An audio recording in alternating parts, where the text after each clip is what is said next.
General David Petraeus, can you hear me?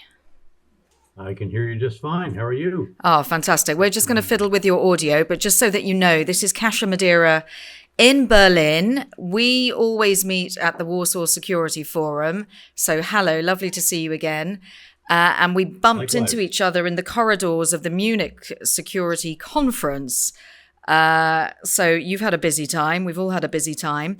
Just to let you know, because you probably can't see us, but we've got around 30 people in the audience, all very eager to hear your words. So firstly, thank you for finding the time. We'll finish at 15 minutes past 4 local time, CET. And we're going to talk about how it will end in Ukraine and the future of warfare. And let's just start with David, you famously once asked, tell me how it ends in Iraq. So flipping that question, tell us how it will end in Ukraine. Well, it depends. And I say that not just because I'm a former economics professor and that's how you answer every question, but it truly does. We have enormous agency here. It also depends, of course, on what Russia does, what China does to support Russia, obviously what Ukraine does, and what Europe continues to do. And I should just single out Europe for how impressive the EU, NATO, and individual countries have been over the last year in particular, but the last years. Europe has now given more in aggregate, a good bit more than the US has overall, which was not the case a year or so ago. And the most recent decision to provide 90 billion euros to Ukraine for economic and fiscal assistance, not to be repaid until Russia pays reparations, and it's a zero interest loan, is particularly impressive. A lot of us would have loved to have seen the 200 plus billion euros in frozen reserves used instead, but that is still there. And that can be called on in, again, a year and a half when Ukraine next needs it. There's also, as I think you know, it was discussed at various points in Munich, a 60 billion euro package, which will be provided in various forms to Ukraine for defense and military assistance. So Europe has very much been stepping up. They did the 19th round of sanctions on Russia several months ago, and they're already working on a 20th round. So put what Europe is doing aside now, which also includes beginning to provide markets and actually co-production facilities for Ukrainian startups. And we'll talk about that in a moment, how I believe this is the greatest center of military innovation in the world, short of some very high-end capabilities such as ballistic missile defense, frontline stealth fighters, and so forth. Russia, we should note, is in a pretty perilous economic situation. Its growth this year is probably going to be literally zero, maybe just a tiny fraction, and all of that will just be because it sustains its military industrial complex to the exclusion of all else. It will run out of its National Welfare Fund money this year. That is very significant because that has been what has been diverted to maintain the production of various military items. It will get less revenue from oil and gas sales, both because the EU and US agreed price has been reduced, but also because India, among others, will be importing less oil in particular. That was part of Prime Minister Modi's commitment to President Trump in the course of their negotiations over the new tariff deal between the US and India. Beyond that, Russia is taking horrific casualties. It's hard to get a grasp on the numbers of how many they're recruiting every month with exorbitant enlistment bonuses and very huge death gratuities. But the Ukrainians believe they are now killing or wounding seriously more each month than the Russians are able to recruit. We'll have to see how that plays out. What we do know with some degree of confidence is that Russia has now sustained more killed and wounded than the entire US military throughout all of World War II. Just think about that in context. It's well over 1.25 million now. And think about whether that is sustainable over the long term and what the burden on society in Russia is going to be from all the seriously wounded, not to mention those lost who cannot be in the otherwise civilian workforce. So Russia is in a more challenging situation, even though they do have incremental gains on a daily, weekly basis, but they're very, very small. And the Ukrainians are fighting tenaciously for every centimeter of sacred Ukrainian territory. The Ukrainians indeed are under much pressure. They're heavily outnumbered and they're challenged in their recruiting, particularly for the front lines. There are lots of other places people can serve nowadays, and the unmanned services units actually are allowed to recruit directly from the population, which is an innovation in and of itself. Obviously, their electrical grid and electrical generation capacity has been dramatically reduced. Russia has hit just about every single generating station they have, although not knocked all of them out by any means. But again, when I talked to the DTEC CEO, that's the largest electrical company in Ukraine, I realized that that is probably the most challenging job in the entire world. Similar with the heating system, which is in many former Soviet bloc or Eastern bloc countries, is centrally provided in many of the apartment houses. And at one point last week, and I was in Ukraine, by the way, the week before last, this past week was obviously Munich. But when I was there, there were 2,400 high-rise apartment houses without heat. And the electricity is only a couple of hours and not on a predictable schedule each day as well. And it's the coldest winter in memory of Ukrainians. In fact, I went out on one night with a drone intercept unit to observe their training and potentially their operations. Had the Shahed drones continued their path, they turned around, you can see them on radar.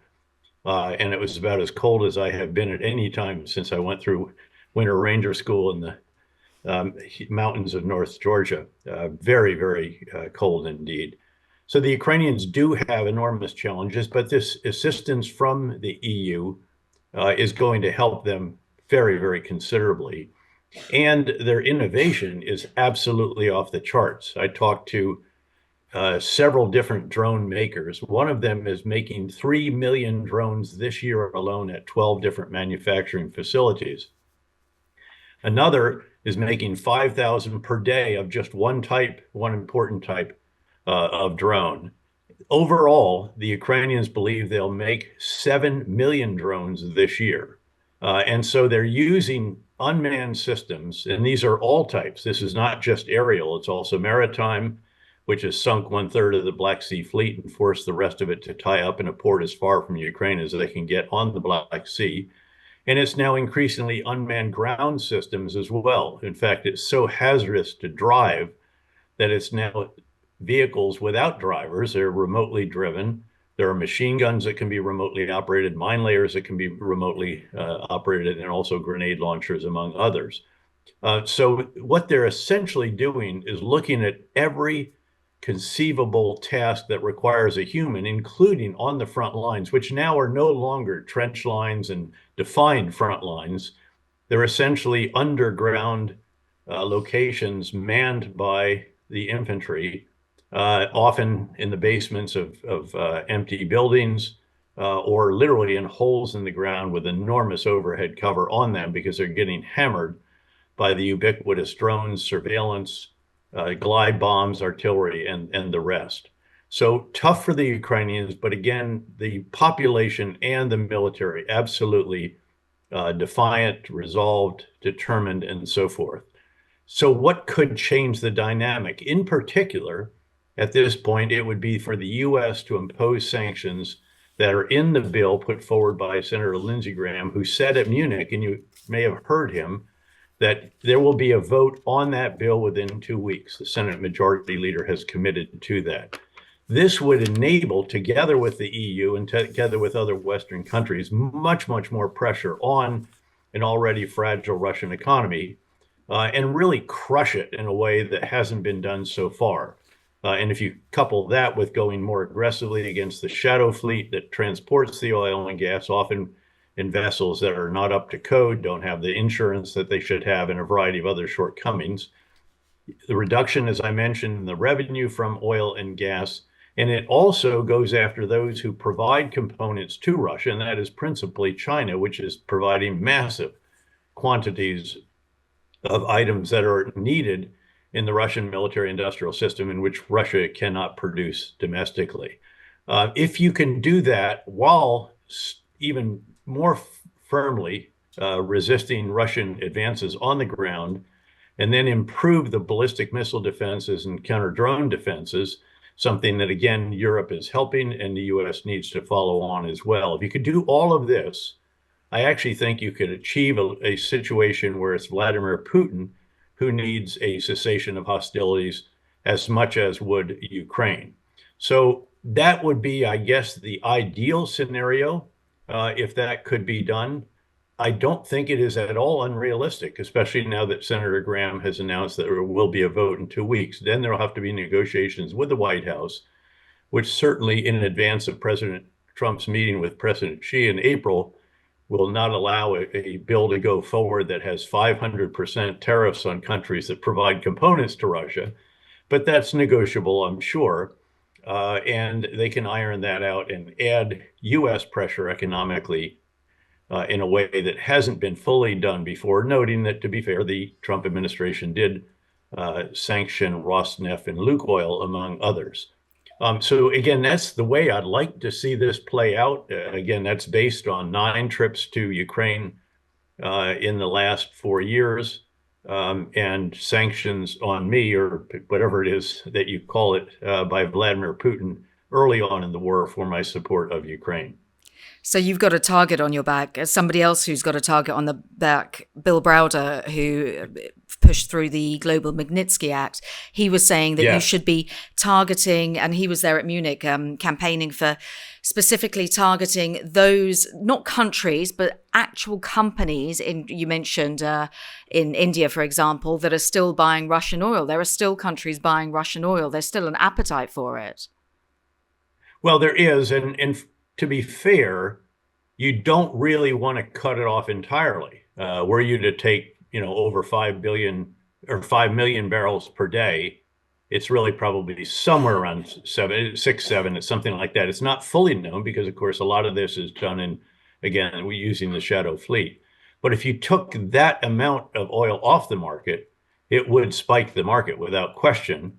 And that would not be good, for example, for the midterm elections here in the United States, because affordability is going to be the big issue. And one area in which there has been a reduction in price is the price of a gallon of gasoline at our gas pump. So, and this always was a feature of the Biden administration, where they didn't want to fully shut off oil and gas. And of course, there are still some countries in Europe, contrary to the desire of the EU, that are still somewhat dependent on Russian oil and gas.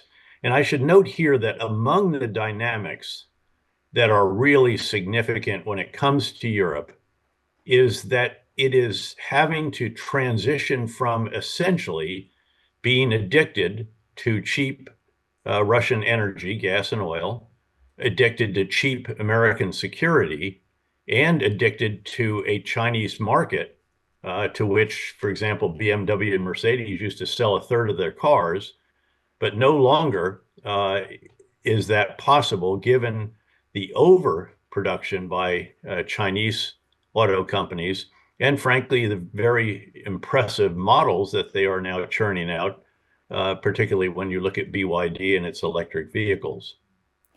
You touched upon drones and how important and how critical they are for Ukraine. And we know that in Munich, Volodymyr Zelensky went to see a German-Ukrainian company making drones. They can't build them in Ukraine because they'll immediately be targeted.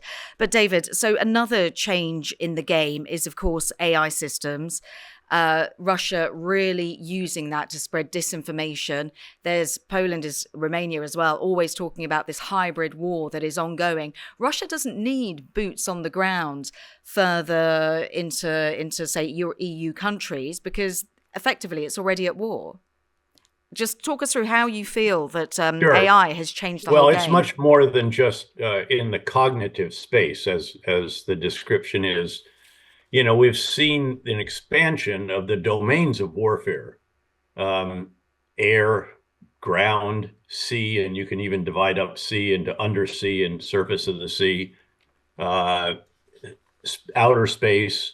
Now cyberspace is another domain of warfare.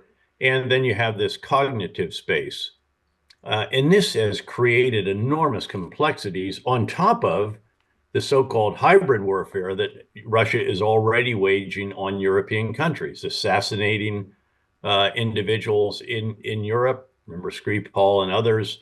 There have been those in mainland Europe as well, flying drones through airspace to shut down airfields, clearly penetrating Polish airspace, airspace of some of the Baltic countries, dragging anchors to sever trans-country cables in the Baltic Sea and elsewhere, doing damage to infrastructure. That's a big concern now, especially in Poland, where its electrical infrastructure is assessed as vulnerable, and so on. So there's a lot already going on.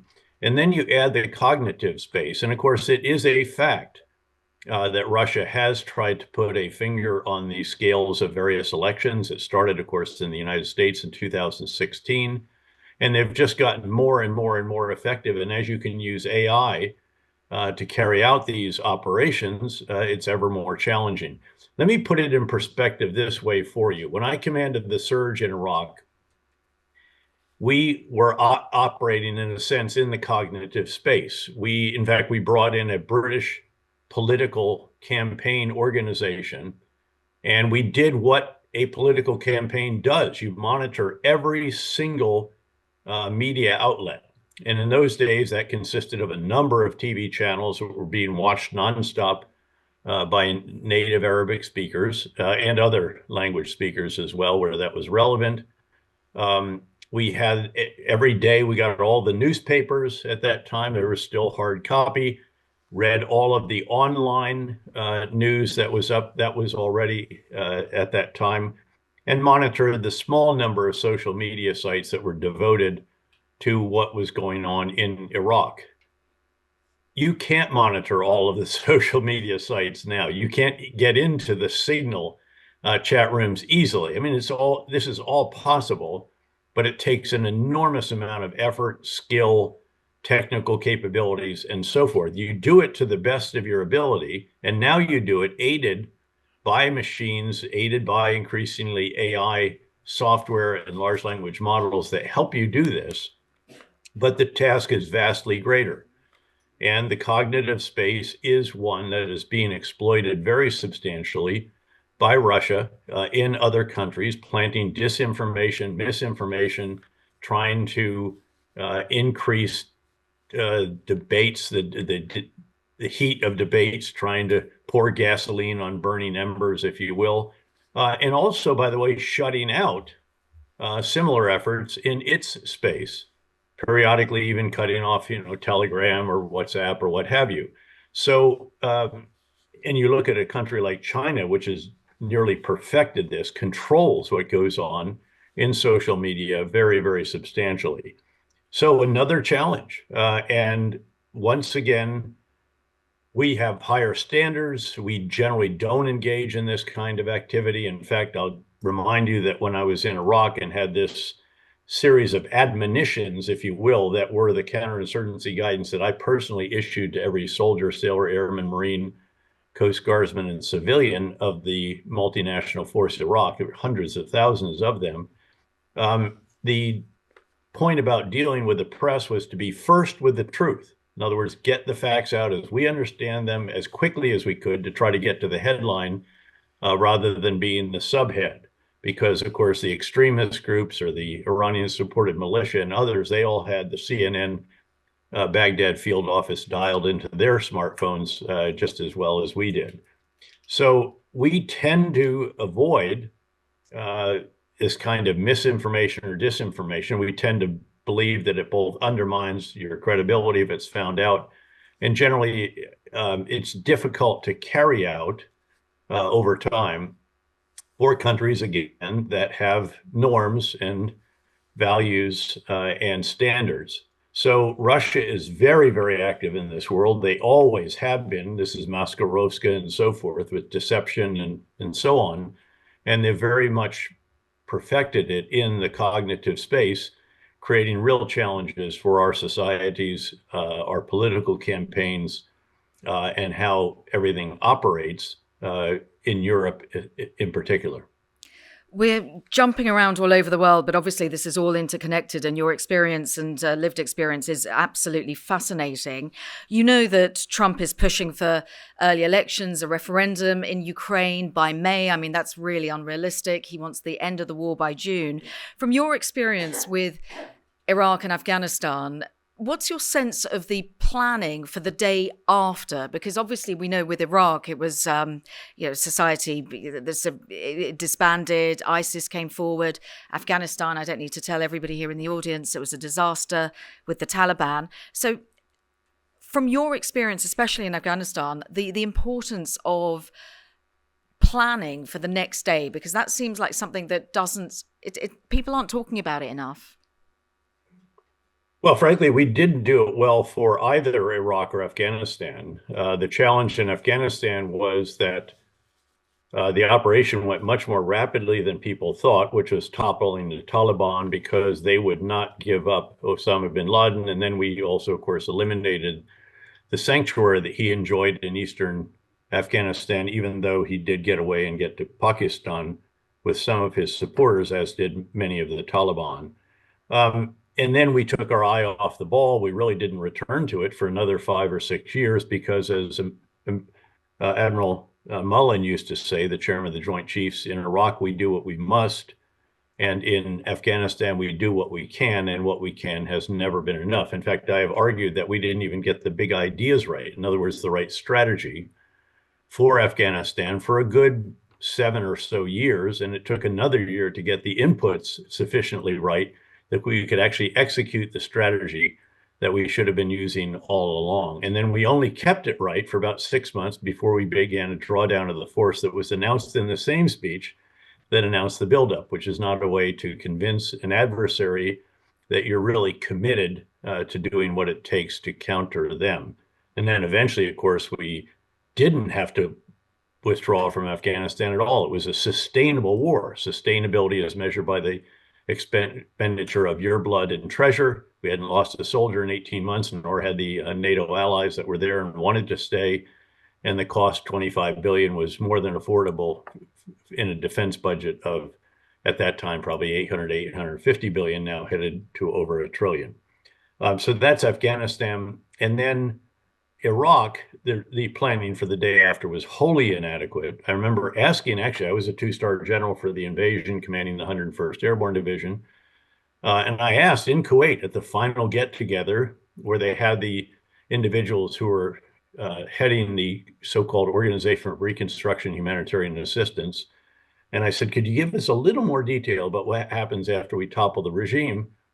And they said, Dave, you just get us to Baghdad, we'll take it from there. And that obviously proved not to be at all adequate. The whole idea that we could take the top off, which was not just the Maduro figure, but actually the whole top level of Saddam and his henchmen and the deck of cards, which were at least 52 and then many more, and everybody else would stay in position, proved obviously to be invalid.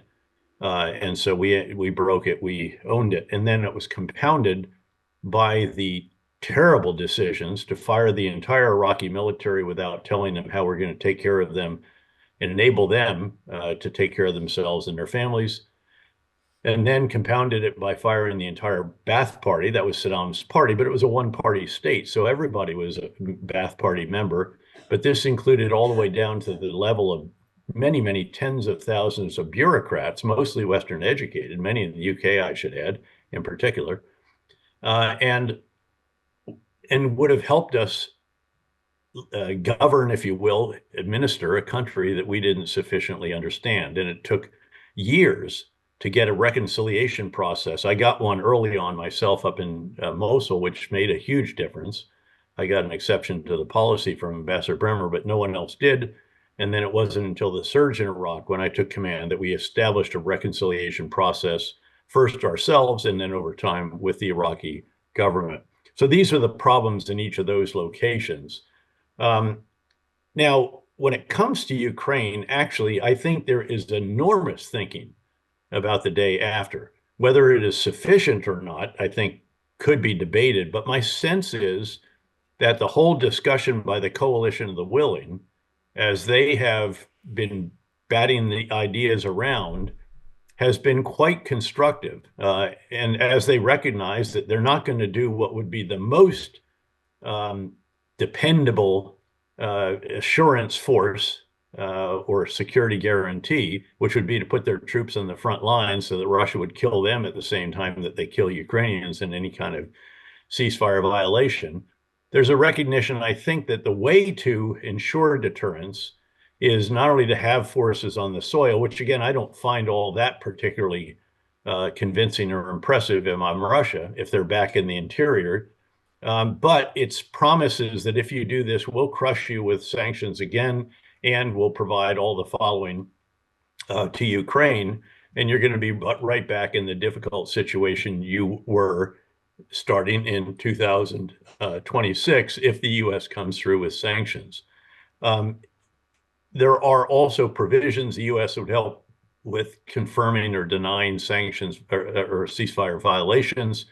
We're the only ones that have the kind of comprehensive intelligence, surveillance, and reconnaissance capabilities that can do that with considerable certainty.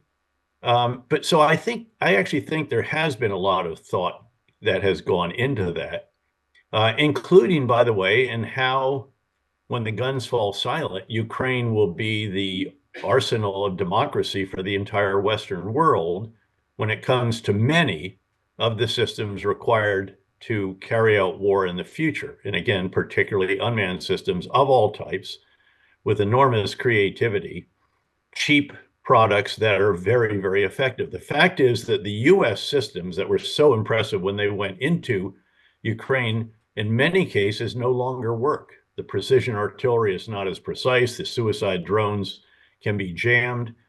They haven't kept up the way Ukrainian unmanned systems have, where they're making changes in the software every week or two and in the hardware every 3 or 4 weeks. And by the way, there's a real lesson to be learned there for future contracts, which is that we don't want to do what we've done in the past oftentimes, which is say, okay, we want this item of hardware and we want 10,000 of it exactly like this. No, we should want 1,000 that is exactly like this. And then there should be a procedure for the next 1,000 to have certain software and perhaps even hardware changes made and so forth and so on. This is what's going on in Ukraine, where you have a partnership between those who design the drones, those who manufacture them, and those who use them. It is just like this. They've thrown all the rules out. Again, there's an unmanned systems service equivalent to the Army, Navy, Air Force, now also, by the way, a cyber force as well. So they have made colossal changes in also the general concepts for how to fight, which we have not yet done sufficiently either. In fact, as I was at Munich, cognizant that there was a very good change agreed 2 years ago by all of the political leaders. It was at the summit in Vilnius, I think, and it approved the new operational concept put forward by the Supreme Allied Commander of Europe. Well, that needs to be overhauled completely because that envisioned the old ways of fighting, where we had tanks and infantry fighting vehicles and combat engineers and air defense and mortars, rockets, artillery, logistics, electronic warfare, all together in so-called combined arms warfare. That doesn't work anymore because those systems are no longer survivable. So they need to take that operational concept, but recast what the capabilities should be and what they should look like to make that operational concept in keeping with what we are seeing is the future of warfare. And we only see that on the battlefield in Ukraine. When it comes to, and you spoke about troops, European troops potentially acting as a peacekeeping mission. The security guarantees are still quite weak, but as you will know, speaking to world leaders in Munich, a lot of them are saying, and they've certainly told me, that they are not going to send their nation's troops onto the ground. We know that Donald Trump absolutely adamantly says it cannot be a NATO-led organization that ends up on the ground in Ukraine. Poland said that they're not going to send troops. The Netherlands a little bit iffy about it. So do we need a European army? Is that something that is realistic, given that actually even amongst EU countries, there is a lot of discrepancy? And we know that because Marco Rubio, the first thing he did after leaving Munich, he went to Slovakia and Hungary. And Hungary is more in tune with the Kremlin than with Brussels.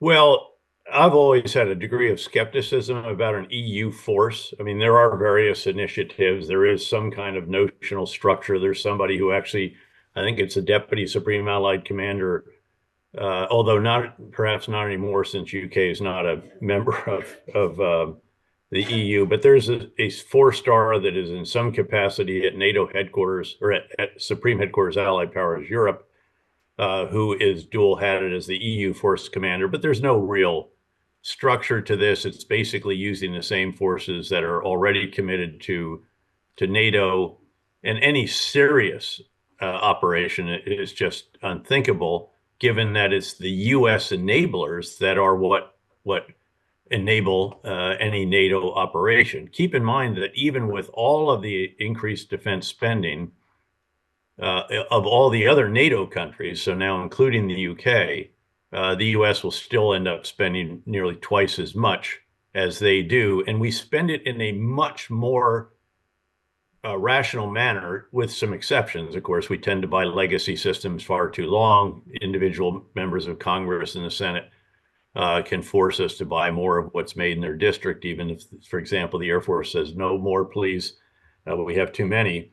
But that given, the way that it's spent in Europe until now has been generally relatively inefficient. And I've often noted that the result of more spending, I fear, might be capabilities that at the end of the day, the whole is less than the sum of the parts, because they're not interoperable. They're not bought at scale. The cost is too high. They're not cutting edge. They're not not the equivalent, in fact, even of what Ukraine is producing at much, much less price. Now, by the way, the peacekeeping force, I'd just take that term and throw it out. They're not going to keep the peace. What they will do is try to provide a security guarantee. And as I mentioned, I think the most important way to do that is actually to have ironclad threats, commitments, that if Russia does this, then the EU and the United States will do that. While you're taking... And the UK, if it's, again, an EU action. So, again, I know that there's enormous rhetoric. I heard the German Chancellor and the President of the European Commission and so forth talking about EU capabilities. I just don't find that very persuasive. There's very little history of any true EU action that has been up against a really significant adversary, whereas NATO forces have done just that, albeit, yes, in irregular warfare in Afghanistan, in Iraq, rather than this very high-end, what you would call conventional warfare, except that it has changed so much in its character to unmanned systems. And keep in mind that on the Russian side, an offensive, an attack by the Russians, doesn't look like they used to look, with, again, tanks, infantry, fighting vehicles, combat engineers, and all the other elements of combined arms. It's several Russian soldiers, 3 to 5 Russian soldiers, literally running across the street with a couple of Russian drones over top. Sometimes they're on an electric motorbike, which doesn't make noise, trying to get to the next wood line. But that's basically what their tactics are at this point. And it's so hard to operate in an era of ubiquitous surveillance. The Ukrainians, when they made 3.5 million drones a year, that was last year, were using 9,000 to 10,000 drones per day. Just do the math on that. And the limiting factor, by the way, is not now the number of drones. It's the number of pilots, remote control pilots, or remote pilots, if you will, and drivers, and at sea, the pilots for those vessels, and the number of launch teams, depending on how it is that they're launched, from where they're launched, and so forth. But now they're even getting to unmanned systems that can ferry drones further, then drop them, and that extends their range. Keep in mind that the no man's land, the kill zone, if you will, is no longer just the quote front lines, which again are no longer all that clearly defined. It's a series of little outposts underground. The kill zone now extends probably 20 to 30 kilometers because the range of the drones from their launch point is increasing, and the duration of flight as well, as batteries get better and so on. So it is really, really hard to do anything above ground when you are, again, within that area, if you're not doing it very, very quickly, and then moving on. So even artillery now, which was one of the big killers on this battlefield, together with aerial drones, that is more challenged as well, because the range of a typical heavy artillery piece is somewhere around 30 kilometers. And you can see that it has to get so far from the front lines. And if it's a towed artillery piece and takes a while to settle and so forth, as opposed to self-propelled, you've got real vulnerabilities and shortcomings there. We know Pete Hegseth before Munich, he was talking to NATO HQ and he was saying that, look, European leaders especially aren't leveling up with their citizens about the risk of war. And we know that Sir Keir Starmer at Munich actually said, look, we don't want conflict, but we have to be ready. Is that for real? I don't want to sort of terrify the audience here, but are we at that place where genuinely you possibly could see war raging in Europe? Yeah, certainly. I think it's absolutely conceivable. Now, of course, Europe is already at war. Ukraine is a European country, if not an EU member. It should be made one as quickly as is possible, noting that it is challenging. And that was pointed out by Kasia a couple of different times, who mentioned at one of our sessions that it's much easier to make Ukraine a NATO member than it is to make it an EU member, given all the conditions it has to meet. But the bottom line is that Europe is already engulfed in war. Yes, it is mostly on European or on Ukrainian soil, but as I mentioned, there's a lot of hybrid warfare actions already ongoing in the rest of Europe. If Russia was ever to succeed in Ukraine to achieve its maximalist demands of replacing President Zelensky with a pro-Russian figure, demilitarizing Ukraine, and being given control of the rest of Donetsk, which includes the fortified cities that it hasn't even gotten to yet, much less taken. If it were ever to do that, I think next would be Moldova, and I don't think that would take long, actually. Contrary to Ukraine, which has a large landmass, a large force, had years of professionalization after 2014 until 2022, helped in a great deal by American and European assistance in various forms. That would be next. And then I think you are talking about Lithuania. We should listen to Putin more carefully than we have in the past. He told us, for example, when asked what was the worst geopolitical catastrophe of the 20th century, where you had two world wars and a Great Depression from which you could choose, and his answer was the dissolution of the Soviet Union. That tells us something about his mindset, and that is what is impelling him to carry out action in Ukraine. The challenge now for him was captured by a headline, I think, in the Wall Street Journal recently, which just was headlined, Putin is not winning, but he can't quit. And he knows he's not winning, we think.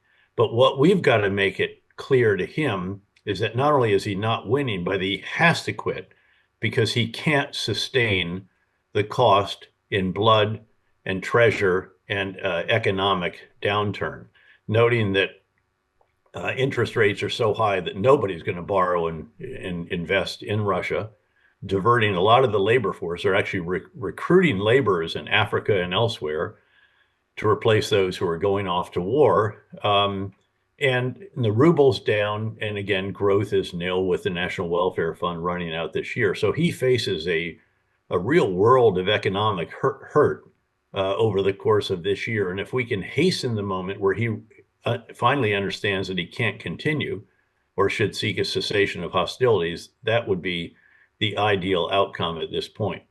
We're in a hotel just opposite the Brandenburg Gate, which is just such symbolism of the Soviet Union, the Berlin Wall, etc. Look, as a kind of final thought, and this might sound a bit stupid, but we saw what Donald Trump achieved with Venezuela. He took Maduro.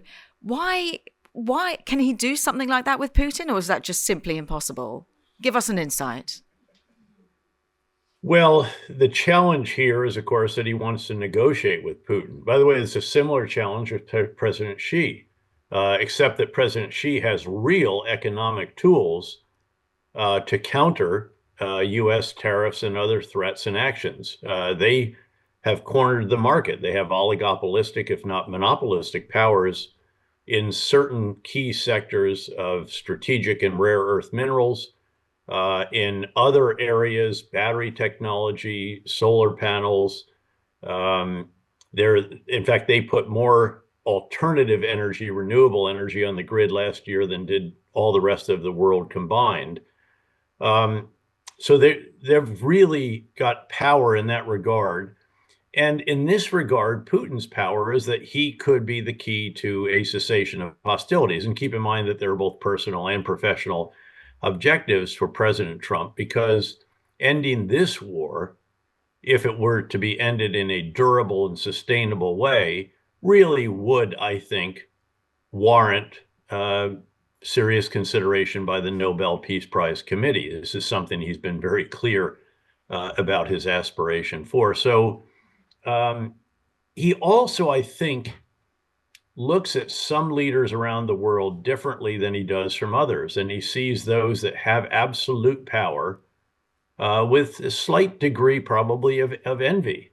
Putin's not worried about midterm elections. He doesn't have to worry about presidential elections 3 years from now.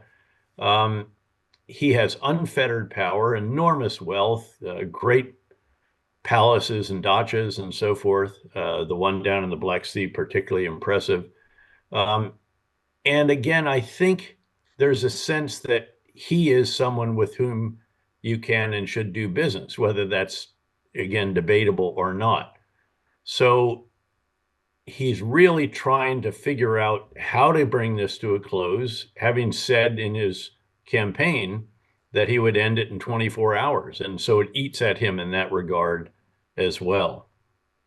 And just a final thought, if you'll indulge me. I mean, obviously, we're kind of going around in circles in terms of the discussions around this. There seems to be, we've got the Geneva talks, Ukraine not happy because the Russian delegation has now members of the military intelligence. They're saying they're criticizing the Russians for not being serious. Every night they strike Kyiv and the rest of Ukraine with drones, missiles, etc.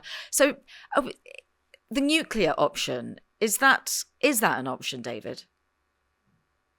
Well, it's obviously an option. I don't think it's a particularly realistic option. I think Putin realizes that using nuclear weapons for the first time since, of course, the final year of World War II against Japan, that use of them really could be something that would force everyone else to oppose him much more effectively, determinedly, and substantially than has been the case. Keep in mind that both President Xi and Prime Minister Modi, among the two most important leaders to Putin, Xi in particular, have said that he shouldn't even think about that. And they have said that publicly.